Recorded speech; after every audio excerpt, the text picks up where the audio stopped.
লিখিত আর সংক্ষিপ্ত দুইটাই সংক্ষিপ্তও কিন্তু এক ধরনের লিখিত মূলত সংক্ষিপ্তের বেলায় হচ্ছে এই লিখিতর বেলায় হচ্ছে সংক্ষিপ্ত রচনামূলক দুই রকমই থাকতে পারে আর লিখিতর বেলায় আমার উত্তরটা হবে এরকম যে আমার প্রশ্নের উত্তর প্লাস সময়ের সাথে একটা রিলেট করে আর সংক্ষিপ্তের বেলায় সবসময় ছোট করে দেওয়া আর কি Easily। সময়ের সাথে আচ্ছা, না শোনো। সময়ের সাথে কানেক্ট হইলেও সংক্ষিপ্ত যতটুকু সম্ভব ছোট আর লিখিত আমার যতটুকু সম্ভব সম্ভব হয় বড় করতে হবে তার মানে সংক্ষিপ্তটা কতটুকু ছোট? সংক্ষিপ্ত ততটুকুই ছোট যতটুকু আমার ইয়াটা স্পষ্ট হবে প্রসঙ্গটা।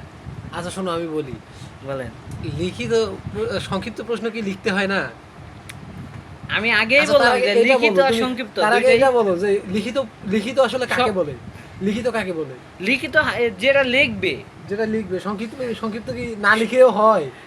বললাম তো সংক্ষিপ্তের এই যে লিখিতর একটা অংশ হচ্ছে সংক্ষিপ্ত। আচ্ছা, এইবারে ঠিক আছে।